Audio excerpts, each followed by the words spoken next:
सत श्री अकाल दोस्तों, welcome to Guru Nanak cares. आप सबका दिल से स्वागत है। उम्मीद करता हूं सब खैरियत से होंगे। हमारे ना गुर्दों को लेके कई समस्याएं, कई दिक्कतें ऐसी हैं जो कि ना कई बार काबू से बाहर हो जाती हैं। आपने सीकेडी सुना है? Chronic kidney disease.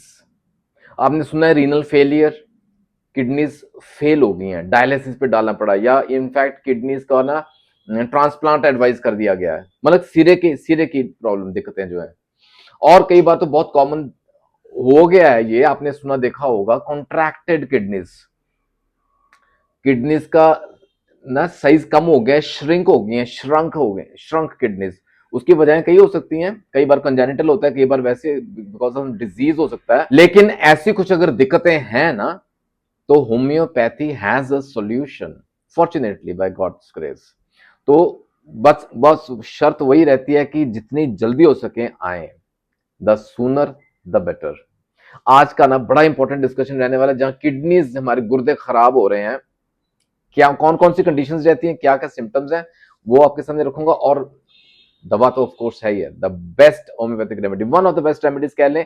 बाकी ये होता है कि आप सब जानते हैं कि लक्षणों के आधार पे, सिम्टम्स के बेस पे दवा बदल जाती है। One of the best homeopathic remedies जो ऐसी कंडीशंस जो हमारी गुर्दों को खराब कर रही है ना, उसको बहुत अच्छे से टेक केयर करती है। दवा का नाम है uranium nitricum.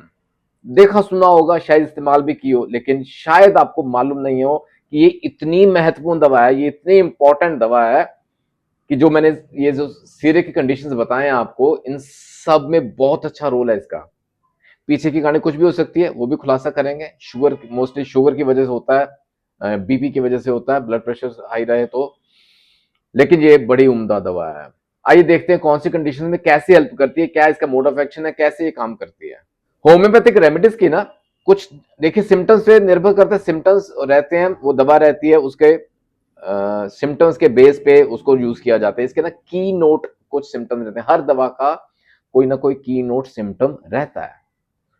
Late us come to the point. इसकी जो की नोट सिम्टम्स हैं वो क्या है?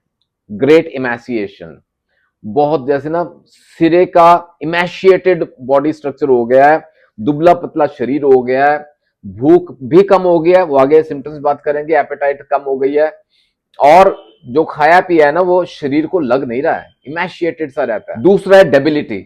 डेबिलिटी भी वीकनेस को कहते हैं, लेकिन सिरे की वीकनेस, बहुत ज्यादा कमजोरी महसूस करता है बंदा। तीसरा है, इतना this is general tendency to ascites, जैसे अंदर कहते हैं ना पानी इकट्ठा होना शुरू हो गया बॉडी में। एब्डोमिनल एब्डोमिनल ड्रॉप्सी, नाभि के नीचे जैसे सूजन है, dropsy of course, edema, fluid retention. ये एक टेंडेंसी है बॉडी में ऐसा होना। क्यों? पीछे की कहानी तो हमें मालूम है, गुर्दे खराब हो रहे हैं। ये कुछ की नोट सिम्टम्स मान के चलेंगे इस महत्वपूर्ण दवा के। बाकी कुछ और सिंपल सिम्टम्स है, जैसे ना प्यास बहुत ज्यादा लगती है, एक्सेसिव थर्स्ट है। ये कुछ ना जनरल सिम्टम्स आपके सामने रख रहा हूं। फिर पर्टेनिंग टू अवर डिस्कशन जहां से शुरू किया है, किडनीज की बात करेंगे। थर्स्ट ज्यादा है, वजह क्या है? म्यूकस मेम्ब्रेन्स ड्राई है। म्यूकस मेम्ब्रेन्स बॉडी में ना ड्राई हो गई हैं, सूखी हो गई हैं। इवन स्किन की, त्वचा की म्यूकस मेम्ब्रेन्स भी ड्राई हो गई हैं। इस वजह से थर्स्ट ज्यादा हो रही है, पानी ज्यादा पीने को होता है। अच्छा, नोजिया रहता है, उल्टी आने को होता है, वॉमिटिंग भी होती है, उल्टी भी आ जाती है। पेट के कुछ सिम्टम्स रहते हैं, बर्निंग बहुत महसूस करता है, जलन होती है पेट के हिस्से में, विद गैस्ट्रिक अल्सर्स।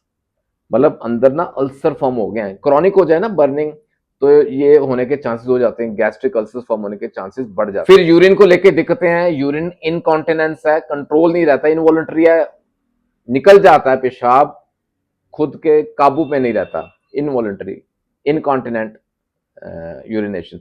अच्छा, देन बर्निंग सेंसेशन रहती है, बर्निंग होती है, जलन होती है जब बंदा पेशाब करता है, वाइल यूरिनेटिंग बर्निंग सेंसेशन रहती है। हाइपरटेंशन है, ब्लड प्रेशर बढ़ता है, काबू से बाहर हो रहा है, क्रॉनिक हो गया, जिस वजह से वो किडनीज को अफेक्ट हो रहा है।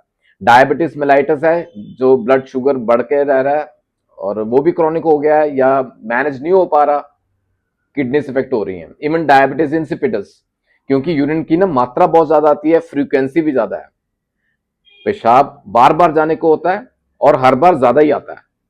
कुछ ना सिंपल सिम्टम, जैसे पुरुषों में ना इंपोर्टेंसी का सिम्टम रहता है, विद नाइटली एमिशंस, रात को जैसे ना काबू नहीं रहता, सेमिनल एमिशन, डिस्चार्ज हो जाता है नींद वक्त। और महिलाओं में जो डायबिटिक हैं तो मेंसेस सप्रेस्ड रहते हैं। और यूजुअली यूरेनियम नाइट्रिकम जो है ना, ये लेफ्ट साइड ज्यादा अफेक्ट करती है as compare to right side. ठीक है, ये कुछ जनरल सिम्टम्स थे, शुरू में मैंने की सिम्टम्स बताए हैं। आइए गुर्दों की बात करें। जैसे थंबनेल में आपने देखा, टाइटल में देखा ना, कॉन्ट्रैक्टेड किडनीज, श्रंक किडनीज कहा जाता है। एक्चुअली दिस इज किडनी या रीनल एट्रोफी। यूजुअली मोस्टली क्या होता है कि जो सीकेडी का दिक्कत है ना, क्रॉनिक किडनी डिजीज हो गया बंदे को और उसका लास्ट स्टेज पे पहुंच गया है, तो उस वजह से ये कंडीशन आती है, किडनी की एट्रोफी हो जाती है, साइज कम हो जाता है, श्रंक किडनीज, कॉन्ट्रैक्टेड किडनीज। और ऐसा क्यों हो रहा है, पीछे की स्टोरी मालूम है हमें।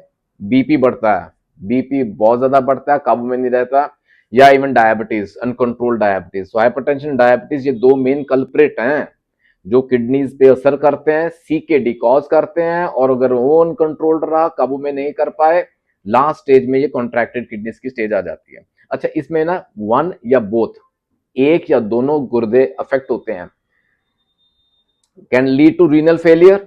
डायलिसिस पे हमने देखा ना, डाल देते हैं पेशेंट को, या इवन रीनल ट्रांसप्लांट, किडनी का ट्रांसप्लांट बदलने को सुझाव आ जाता है, एडवाइस किया जाता है। तो ये श्रंक किडनीज का ये होता है। ठीक है, वजह हमने देखी, सबसे पहले सीकेडी मैंने बताया आपको, दूसरा है पाइलोनेफ्राइटिस, वो भी क्रॉनिक हो गया। पाइलोनेफ्राइटिस के ऊपर अलग से डिस्कशन है मेरी, देख लीजिएगा, और उसमें भी होम्योपैथी दवाओं का जिक्र किया है, इंपॉर्टेंट वीडियो देख लीजिएगा जरूरत पड़े तो।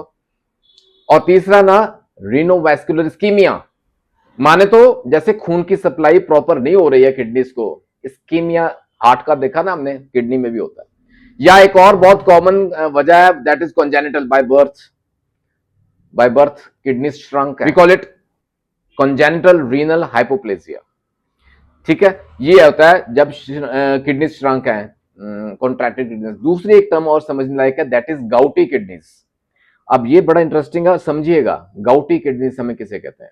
ये बिना ऐसे समझ लीजिए, it is a circle, it is a vicious circle. जैसे गाउट हमें मालूम है, यूरिक एसिड बढ़ता है, it can lead to gout, वो किडनीज को अफेक्ट करता है, किडनीज की मैल फंक्शनिंग होनी शुरू हो जाती है, अपना फंक्शन प्रॉपर परफॉर्म नहीं करती, and it can lead to kidney disease.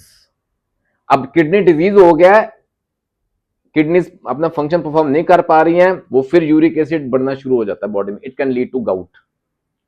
समझे आप, gout can lead to kidney disease and kidney disease can way back lead to gout.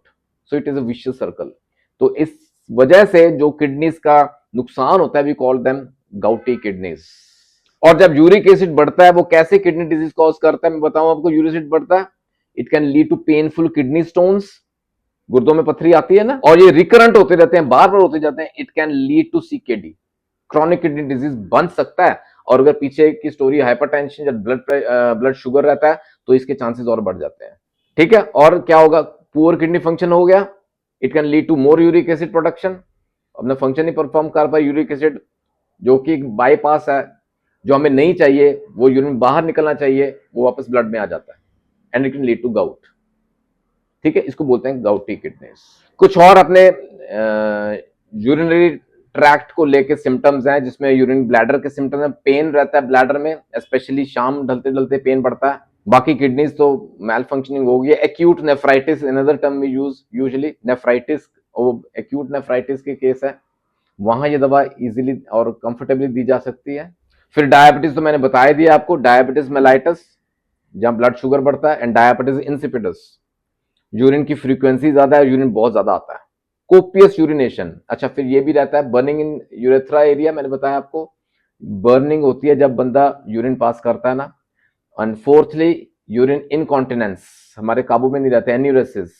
और ये नॉक्टर्नल रहे, नॉक्टर्नल बेड वेटिंग सुना है ना आपने, बच्चों में होती है, बड़ों में भी हो जाती है नॉक्टर्नल बेड वेटिंग।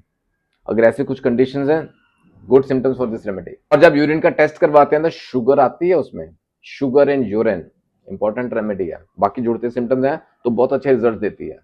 ठंडी में यूरिन बहुत ज्यादा आना शुरू हो जाता है, कॉपियस, नॉर्मली होता है, सबको होता है, लेकिन जरूरत से ज्यादा हो ना, नॉर्मल से हट के हो, this remedy will help. Urine को रोकने की कोशिश करें ना, जैसे फॉर एग्जांपल अभी वक्त नहीं मिल रहा यूरिन पास करने को, रोकने की अगर थोड़ी भी कोशिश करें तो बहुत ज्यादा पेन करेगा ब्लैडर एरिया, रिटेन नहीं कर पाएंगे हम, भागना पड़ता है यूरिन पास करने के लिए। यूरिन कई बार ग्रीनिश कलर में आता है, बड़ी फिशी सी उसकी ना ऑफेंसिव सी स्मेल रहती है, और कई बार पेल सा रहता है, मिल्की सा रहता है, एमोनिकल की स्मेल रहती है, एमोनिकल, ठीक है, अमोनिया जैसी स्मेल रहती है। पेनफुल यूरिनेशन है, प्रोफ्यूज यूरिनेशन है। I think I have covered all the symptoms. Bladder को और किडनी को लेके या यूरिन ट्रैक्ट को लेके जो दिक्कतें हैं आपके सामने रखी हैं। उम्मीद करता हूं आज के वीडियो से ना इसका फायदा, यूरेनियम नाइट्रिकम का फायदा जरूर पहुंचेगा आपको। इसकी डोजेज समझिएगा। देखिए, याद रखिएगा हमेशा यूरेनियम नाइट्रिकम जैसा प्रोडक्ट जो है ना, ये यूजली क्या होता है 3x या 4x टैबलेट्स में अच्छे रिजल्ट देती है। 3 से 4 गोली दिन में 3 से 4 बार। लेकिन अगर थोड़ी दिक्कत पुरानी हो गई है, जैसे सीकेडी की भी दिक्कत आ रही है, तो you can always discuss it your physician, doctor की सलाह लेके लीजिएगा। 30 cs 200 cs एंड फोर्थ आगे बड़ी डाइल्यूशन पोटेंसीज में भी अवेलेबल रहती है। ठीक है, बहुत अच्छे रिजल्ट देती है। याद रखिए, जब सिम्टम्स मैच करते हैं वी गॉट मिरेकुलस रिजल्ट्स। अपना ख्याल रखिएगा, गुर्दों का ख्याल रखें। जुड़े रहें गुरु नानक केस के साथ for more such information videos. अपना प्यार भेजिएगा, एक लाइक बनता है, शेयर जरूर कीजिएगा, कहीं ना कहीं किसी ना किसी को कोई ना कोई फायदा जरूर पहुंचे। जल्दी मिलेंगे अगले वीडियो में। Take care, God bless.